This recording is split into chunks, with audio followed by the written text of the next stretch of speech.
أشهد أن لا إله إلا الله وحده لا شريك له وأشهد أن محمدا عبده ورسوله أما بعد فأعوذ بالله من الشيطان الرجيم بسم الله الرحمن الرحيم والعصر إن الإنسان لفي خسر إلا الذين آمنوا وعملوا الصالحات وتواصوا بالحق وتواصوا بالصبر. Assalamu alaikum wa rahmatullahi wa barakatuhu. The topic of my speech is the history of Ahmadiyyat in America from 1948 to 1965. This era covers the arrival of new missionaries to the United States under the Tehreek-e-Jadid at the end of World War II, up to the demise of Hazrat Muslim Maud Khalifatul Masih Sani Raziyallahu Ta'ala Anhu. When we examine history in general, whether a cursory glance of the great span of human creation, or even a fleeting moment of introspection into one's own brief life, the attention of a believer will inevitably be drawn to the infallible truth found in Surah Asr.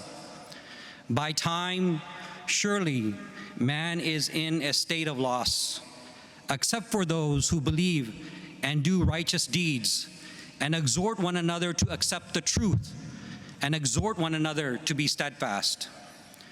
Without having to expound too much on the commentary of these verses, they become self-evident when we examine the history of Jamaat Ahmadiyya worldwide, and specifically in the United States, in the context of surrounding world events. The divine protection and miraculous growth of the Jamaat during a time of global turmoil and apocalyptic destruction bears witness to the temporary nature of all things, except the decree of Allah that belief and righteous deeds, truth and steadfastness prevail the test of time. The foundation for the progress of Jamaat in the post-World War II era had been laid much earlier in 1934, but due to the war, its implementation and direct effect in the United States was delayed. In 1934, which was a time of great trial and tribulation for the Jamaat in Qadian, the opponents of the Jamaat had encamped at the doorsteps of Qadian, vowing to tear it down brick by brick so that no trace of it would remain. All the while, within the blessed home of the promised Messiah alayhi salam, Allah was revealing to His promised Son, the second successor, a plan for the victory of Islam throughout the world. The Tehreek-e-Jadid was a comprehensive plan for the mobilization of the Jamaat to undertake the arduous task of spreading the message of Islam through selfless acts of personal and financial sacrifice, to formally train missionaries, and to establish missions around the world. This plan was codified in the initial 19 demands of Tehreek-e-Jadid, which included leading a simple life, participating in spreading the message of Islam worldwide, members to dedicate their lives to serve Islam, and offering special prayers in order to succeed in these undertakings. Under this divine plan, the opponents of Ahmadiyyat not only saw their own designs to destroy the Jamaat fail before their very own eyes, but also saw the progress of the Jamaat to nations beyond their reach. By 1936, Hazrat Muslim Maud Raziyallahu Ta'ala Anhu had selected 10 scholars as the first cadre of Tehreek-e-Jadid missionaries for assignments to foreign missions. Professor Muhammad Ibrahim Nasser was selected for the United States to join Sufi Matiur Rahman Bengali, who had already been serving as a lone missionary in the United States since 1928. Unfortunately, Professor Ibrahim Nasser would be denied entry into the United States, but would be reassigned as a missionary to Hungary. thus leaving Sufi Matiur Rahman Bengali to remain the only missionary in the US for the duration of World War II. At the cessation of hostilities, a new group of missionaries would be sent to the US, beginning a new era in the history of Jamaat Ahmadiyya in the United States. The progress and blessings of Tehreek-e-Jadid can be measured in the fact that by the end of World War II, 4 new missionaries were assigned to the United States to serve together. Chaudhry Khalil Ahmed Nasir and Mirza Munawwar Ahmed arrived in the United States in 1946, followed by Chaudhry Ghulam Yasin Khan and Chaudhry Shukr Elahi Hussain in 1947. They all served under the guidance of Sufi Matiur Rahman Bengali, who remained the Amir of the Jamaat until his departure in 1948 after a total of 20 years service in the United States. After this, Khalil Ahmed Nasir was appointed Amir by Hazrat Khalifatul Masih Sani Razillah Ta'ala Anhu. During the first 28 years, from 1920 to 1948, only 4 devotees served in the United States, one after another. Whereas in the only 17 years from 1948 to 1965, the total number of missionaries sent to the US would be 13, and up to as many as 7 working together at the same time. Before his departure, a farewell was held for Sufi Matiur Rahman Bengali in early 1948, which was attended by all the new missionaries as well as representatives of the Jamaat from throughout the United States.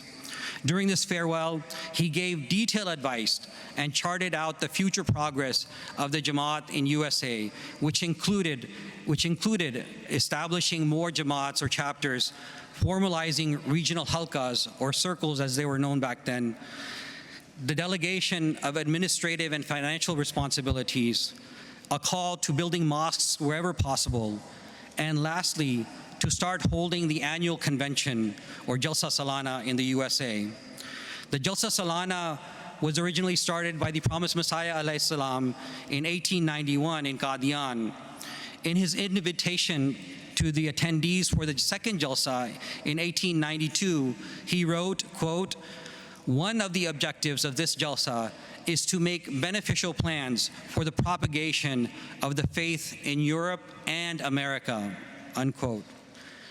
Attending the farewell of Sufi Matiur Rahman Bengali from Dayton, Ohio, was an elderly, pious, and devoted Ahmadi named Wali Karim, who immediately offered his home and property in Dayton for the construction of a new mosque as well as a venue for the Jalsa Salana. Thus, the inaugural convention of the Ahmadiyya Muslim Jamaat in USA took place in Dayton, Ohio on September 5th, 1948, under a tent canopy. So, from the small unknown hamlet in Qadian, 56 years later, the Jalsa was now taking place in the very country which the Promised Messiah alayhi salam was planning to spread the message of Islam from the very first Jalsa Salana in Qadian. In all, 90 delegates representing 11 missions in the US attended this first Jalsa Salana. The attendees were from Chicago, Pittsburgh, Indianapolis, Cleveland, Youngstown, Dickensie, Homestead, New York, St. Louis, and Kansas City. There was just one glaring absence at this historic first Jalsa. It was that of missionary Mirza Munawwar Ahmed, who remained in Pittsburgh on his deathbed. After only 2 years in America, Mirza Munawwar Ahmed developed an illness in his stomach, and despite numerous treatments and operations, he passed away on September 15th, 1948. Inna lillahi wa inna ilayhi raji'un. Verily to Allah we belong, and to Him is our ultimate return. By placing his life in the hands of Allah, this soldier of Ahmadiyyat set a shining example for coming generations of the sacrifice of life and wealth for the cause of religion, becoming the first martyr of Ahmadiyyat in the United States. Minal mu'minina rijalun sadaku ma ahadullah alayh, wa minhum man qaza nahbahu, wa minhum man yantazir. Among the believers are men who have been true to the covenant that they made with Allah. There are some among them who have fulfilled their vow, and there are others among them who still wait. Men were not the only ones to devote their lives and make sacrifices for the sake of Islam and service of Islam, and giving up their lives in the field of duty. The wives of missionaries also sacrificed as much, if not more, and even gave the ultimate sacrifice in the field of duty. The second martyr in the history of US Jamaat was Sayyidah Tina Jawad Ali, the wife of missionary Sayyid Jawad Ali. On March 16, 1958, she also passed away in Pittsburgh, having joined her husband in the US only a few months earlier in 1957. She was married to Sayyid Jawad Ali in 1953, and after only 1 year, he departed to the US in 1954. The Jalsa Salana in the US is among the earliest to take place outside the Indian subcontinent. It also predates by 3 months the first Jalsa Salana to take place in Pakistan, which took place in Lahore on the 27th and 28th of December 1948. The Jalsa Salana USA is a testament to the steady progress of Jamaat in USA. Between 1948 and 1965, 18 Jalsa Salana took place. 4 times in Dayton, Ohio, 4 times in Pittsburgh, Pennsylvania, 3 times in Chicago, Illinois, 4 times in Cleveland, Ohio, once in St. Louis, Missouri, and 2 times in New York City. In 1948, Sufi Matiur Rahman Bengali did not return to his homeland of India, from whence he had first departed 20 years earlier. Instead, he returned to a new country, a portion land. The partition and independence of the Indian subcontinent was another momentous event in world history. While it celebrated the birth of 2 nations independent from British imperial rule, it saw immense loss of property and persons. Having to migrate to Pakistan, the Jamaat also lost its birthplace and home in Qadian as the residents of Khilafat, and a new center had to be established from scratch in Pakistan. Rabwa was formally established on September 20th, 1948. The first Jalsa Salana, held in the new Markaz, took place on April 15th through 17th, 1949. And the second Jalsa took place later that year, from December 26th to the 28th, 1949, which was attended by nearly 30,000 Ahmadis from all over the world. One participant in this Jalsa was a young African American who had accepted Ahmadiyyat just 2 years prior, and then devoted his life to become a missionary, and had been called to the new headquarters of the Jamaat for his training. Rashid Ahmed would complete his training by 1954 and return to the United States as the first missionary of American descent. In later years, he would also go on to serve as the national president of the United States Jamaat. Today, his 3rd and even 4th generation are present here at this Jalsa. Other missionaries who served during this time period were Abdul Qadir Zaigam, who arrived in 1949, Nurul Haq Anwar, who arrived in 1954, Abdul Shakur Kunze, who arrived in 1955, Amila Khan Salek, who arrived in 1960, Sufi Abdul Ghafoor, who arrived in 1962, Abdul Rahman Khan Bengali, who arrived in 1963, and Major Abdul Hamid, who arrived in 1963 as well. The missionaries who served the United States from 1948 to 1965 were instrumental in organizing and administering a U.S. Jamaat that was still in its infancy, with members spread across the United States, predominantly in the Midwest and Northeastern states. The very first task in the administration was the formal registration of the Jamaat in the United States. The Ahmadiyya movement in Islam USA was first incorporated as a non-profit religious domestic corporation in Illinois on December 14, 1948. Soon after, the Jamaat was also registered in the state of Pennsylvania, and by 1952 was officially registered in the state of Missouri as well. The missionaries also arranged groups of Jamaats into regional circles or halkas, such as the New York Circle, the Ohio Circle, Chicago Circle, Missouri Circle, etc. By 1965, local Jamaats or chapters were flourishing in more than 20 major cities across the United States. The first Ahmadiyya masjid was established by Hazrat Mufti Muhammad Sadiq Sahib Raziyallahu Ta'ala Anhu in the south side of Chicago in 1922. Later on, another center was rented in the downtown Chicago during the tenure of Sufi Matiur Rahman Bengali. Likewise, after renting many places through the years, the Pittsburgh Jamaat was donated a property by the then President Bashir Afzal, a two-story building in 1943, which was named as Masjid An-Nur, and which was also used as a mission house on the second floor.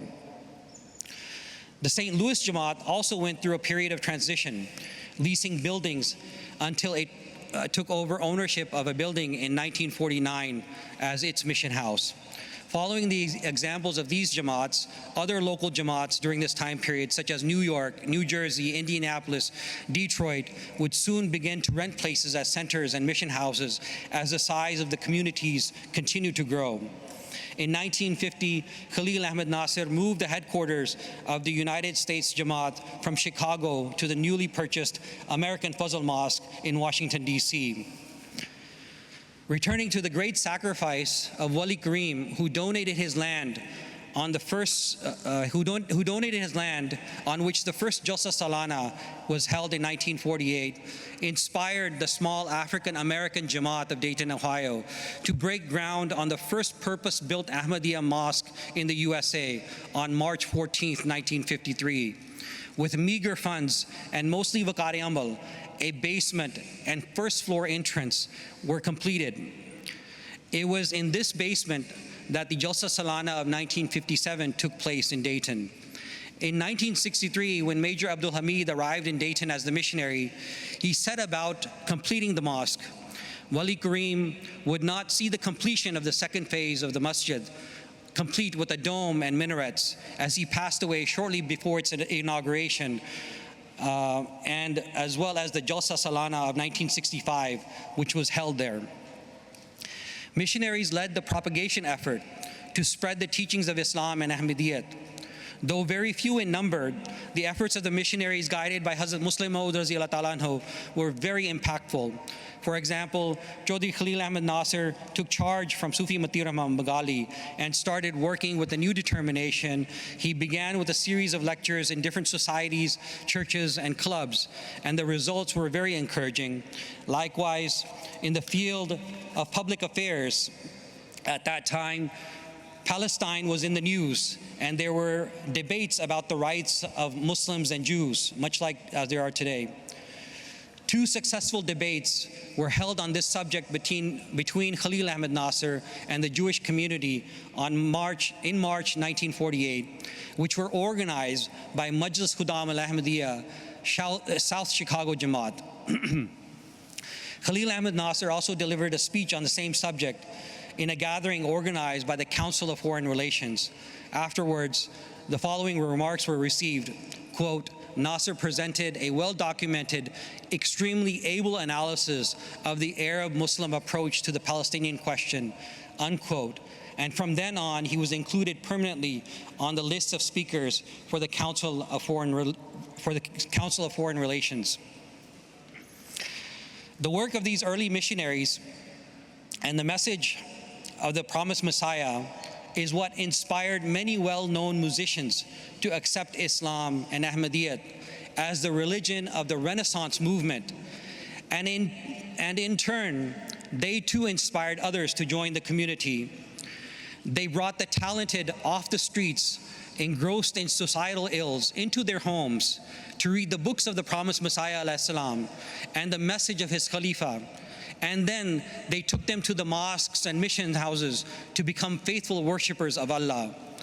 Otis Franklin became Abdul Qadir. Dakota Staten became Ali Arabia. Edmund Gregory became Sihab Shihab. Lynn Hope became El Hajj Abdul Rashid.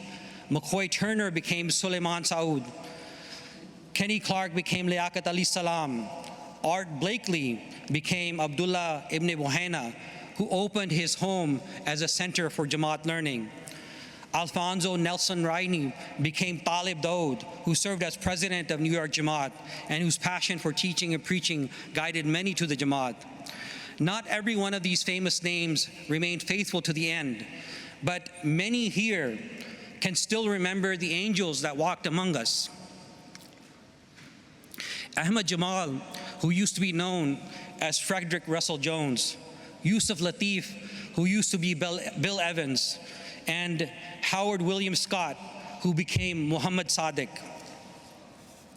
There's not enough time to name all of those notable converts to Ahmadiyyat during this time period, but two must be named.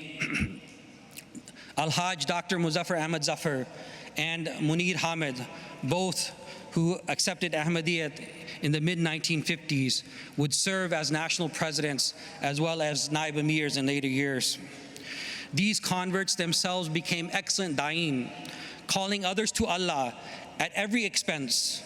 Many of us may not know, but even in this land of religious freedom, Ahmadis have also been imprisoned for preaching the message of Islam and Ahmadiyyat.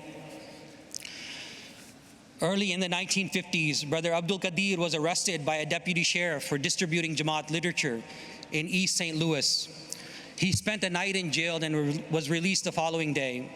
In 1962, Abid Hanif and Muhammad Sadiq were beaten and arrested by police in New York City for distributing Jamaat literature outside of Madison Square Garden at a Billy Graham rally. Today, the son of Abid and Salih Hanif is the missionary in charge of the United States Jamaat. The American Ahmadi converts of this time period did not have the privilege to meet the promised Messiah ﷺ, nor the Khulafa up to this time. Yet their faith, their sacrifices, and their efforts were no less than those who had been born into Ahmadiyyat. They were no less than those who had met the promised Messiah ﷺ, or the Khulafa, or those of us who were born into Ahmadiyyat. The moral and spiritual training of these early pioneers were the responsibilities of the missionaries. Most of the members of the Jamaat at that time were either converts or children born to converts. The missionaries taught them the Arabic language. They taught them the prayers and the reading of the Holy Quran, and instilled in them the Sunnah of the Holy Prophet Muhammad sallallahu alaihi wasallam. They were instilled with making the same kinds of personal and financial sacrifices that many of us who were not born in the United States saw our elders do, or heard the examples of earlier generations of Ahmadis in our own homelands. The sacrifices of the pioneers of Jamaat Ahmadiyya USA were no less magnificent, and they are worthy of being told for generations to come as well. An example of the financial sacrifice can be found in that of Osman and Amina Khalid of St. Louis, who accepted Ahmadiyyat in 1945. They instilled in their children, and in fact in generations of their children, the importance and the blessings of financial sacrifices. Their daughters Aziza Ahmed and Jamila Hamid recall, "Our mother taught us to sacrifice for Allah. She said that even if you get 50 cents, give 10 cents. In those days, we gave 10% of our earnings." So this is an example for all of us who aspire to join the system of Wasiyat as well. The early pioneers of Jamaat Ahmadiyya were living personifications of the fulfillment of the demands of Tehreek-e-Jadid. In 1957, brought close to the first phase of Daftar Awal, of the financial contributions to Tehreek-e-Jadid. The first Daftar, or phase 1 of Tehreek-e-Jadid, began in 1934 and was originally closed in 1944, but it was extended to include 5,000 participants and lasted another 9 years, ending in 1957. The members who participated in those years were recorded as the Mujahideen of Daftar Awal. 97 of these Mujahideen were from the United States, contributing to a total of roughly $48,400, which in today's estimation, where we have millions of dollars budget for just Tehreek-e-Jadid, may seem like a paltry sum. But at that time, it was a great sacrifice, and the names of these 97 mujahideen from the United States will live on forever. The work of the missionaries in the propagation, as well as the tarbiyat, were supported by the many visits to the United States by Hazrat Sar Muhammad Zafrullah Khan, being a companion, Raziyallahu Ta'ala anhu, being a companion of the promised Messiah alayhi salam, and towering figure in both spiritual and worldly achievement. He was a role model for the pioneer converts of the US Jamaat.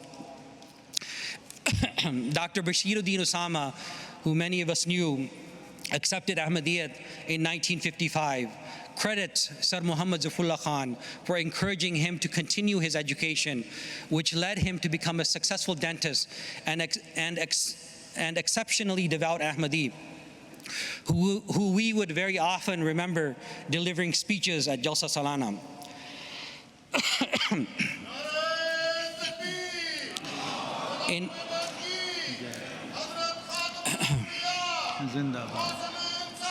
In August 1961, the head of the foreign missions, or Wakil Tabshir, Mirza Mubarak Ahmed, visited America for the first time. He met with the community's members individually and congregationally. This way he got a chance to discuss with them the different affairs of the community. He also was able to convey the message of Ahmadiyyat. The Chicago Daily News published an interview with him on September 1st, 1961, in which they gave a full introduction of the Jamaat.